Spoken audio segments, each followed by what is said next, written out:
Hello learner, this is Teacher Nolly from Bayuk National High School. Welcome to another session of Programming 2. In this video, we will be creating loops or repetition structured programs in Visual Basic for applications in Excel. Repetition structure or loops are used when a program needs to repeatedly process one or more instructions until some condition is met, at which the loop ends. There are two common types of repetition structure. The first one is for loop and the second one is while loop. In for loop, the number of repetition is already known and the loop stops in a definite time. In while loop, the number of repetition is still uncertain and the loop stops when the condition is false. Did you know that you have already used for loop in the previous quarter? If you want to review it, you are free to visit the link below.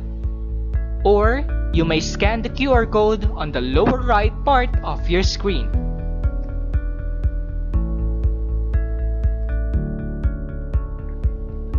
This is the program that we have used before.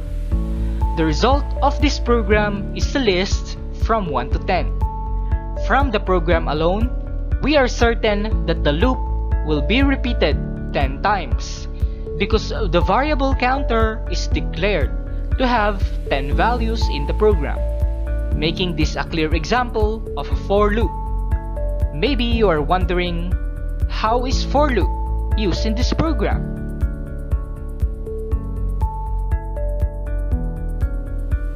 In the program, the subroutine is first named as list with loop. The loop is started with the line for counter is equal to 1 to 10. This line of code simply shows that the loop will run 10 times, making this program a clear example of a for loop because we already know how many times the loop will run. This code is followed by the event that will happen on each loop. The code selection that value is equal to counter means that the value of the selected cell will be changed to whatever the number of loop is currently running. For example, on the first loop, 1 will be displayed on the selected cell. After displaying the value of the current loop to a selected cell, Excel will raise a question. Is the value of the current cell now 10? Or is it already in the 10th loop? If the answer is yes, then the program will end. But if the answer is no, then Excel's selection box will go down by 1 row and will repeat again the loop until number 10 is displayed or the 10th loop is reached. While the number of loop repetition is already known in the for loop, in while loop, it is still uncertain. But this doesn't mean that the loop will not end. While loop will only stop when a condition is not true anymore. To see this, let's create a program using while loop.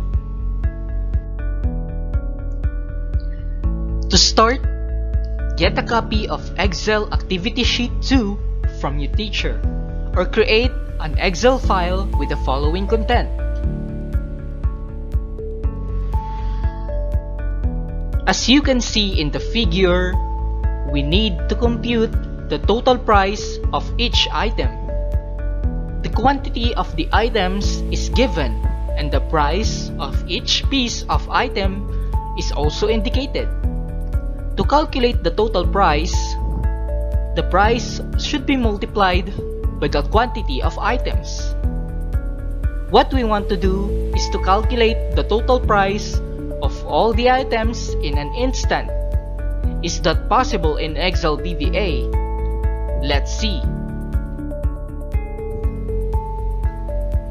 The first step is to open Visual Basic Editor in Excel and create a module. You may use the figures below as reference.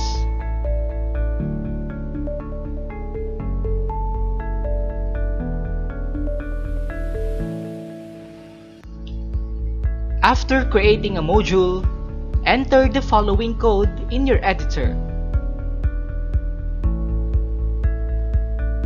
The purpose of these codes is to indicate the name, start, and end of our subroutine.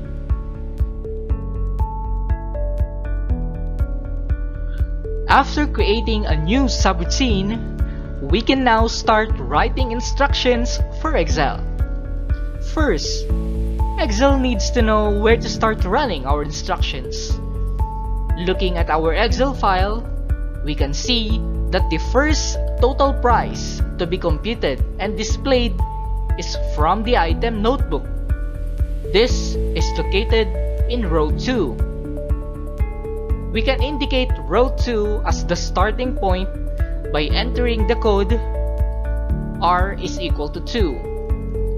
Take note that the purpose of this code is to indicate the row where the code will start running, which is row 2 in Excel. After telling Excel where to start, we can now start telling Excel what to do. Since we will be using a while loop, we will be starting the next line of code with the keywords do while. Do while only marks the beginning of the conditional statement, but it is not complete without the condition itself, which will dictate when will the loop stop. So what is the condition?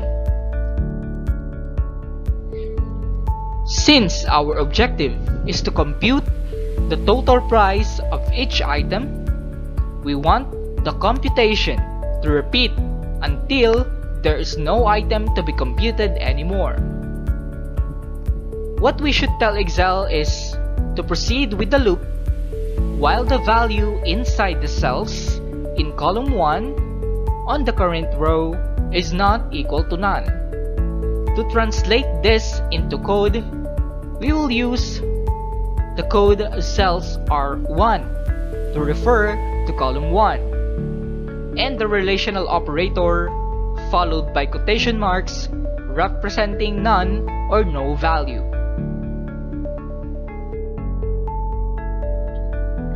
Using what we have discussed, the conditional statement in our code should be like this. We'll also add the code loop to mark the end of the while loop. At this point, we have already instructed Excel which row to start, on what the condition the loop will continue, and where will it end. Our program is still incomplete because currently Excel doesn't know what to do in case the condition is met. What do you think will happen inside each loop? Correct. The computation of the total price. We can indicate the formula for computation using this code, wherein R refers to the row number on the current loop. How did we arrive with this code? Let's see. Remember, we have used the code cells R1 to refer to the first column. So for second column, we will use cells R2, cells R3 for column 3, and cells R4 for column 4. To get the total price of each item, we need to multiply the quantity in column 2 and price in column 3.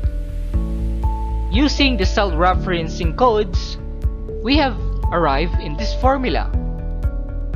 Cells R4, which is the total price column, is equal to cells R2 or the quantity column multiplied by cells R3 or the price column. This is the program that we have created so far. Is this code enough to achieve our goal, which is to compute for the total price of each item in our table? You can answer this question after running the code in your editor. You may pause the video while testing it.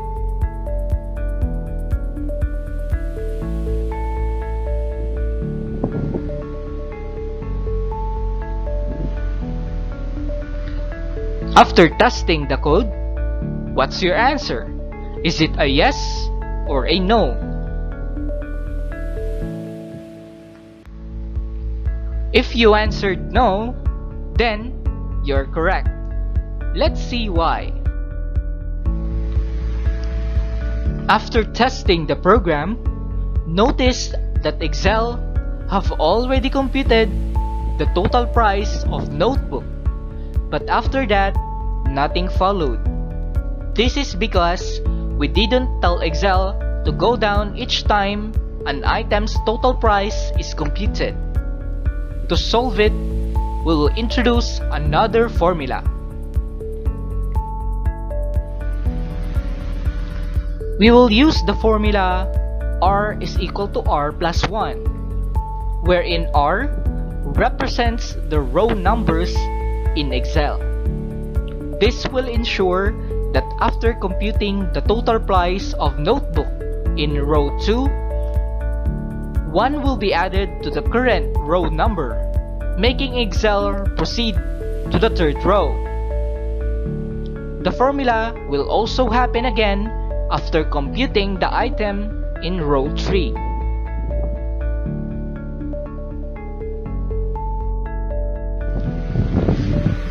The addition of R is equal to R plus 1 completes our program.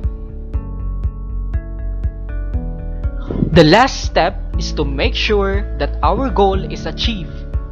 To run your program, click the encircled button in your editor and go back to Excel to see the result.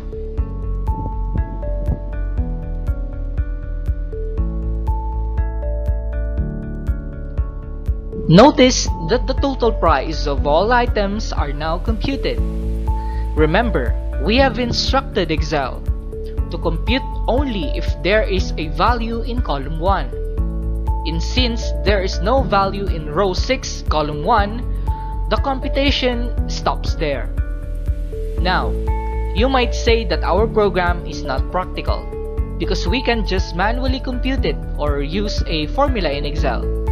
But the program that we have just created will help us in understanding how loops can be used in Excel VBA. In this video, you have been introduced on how to use loops in Excel VBA. And that ends our lesson for today. See you on our next video. Keep safe.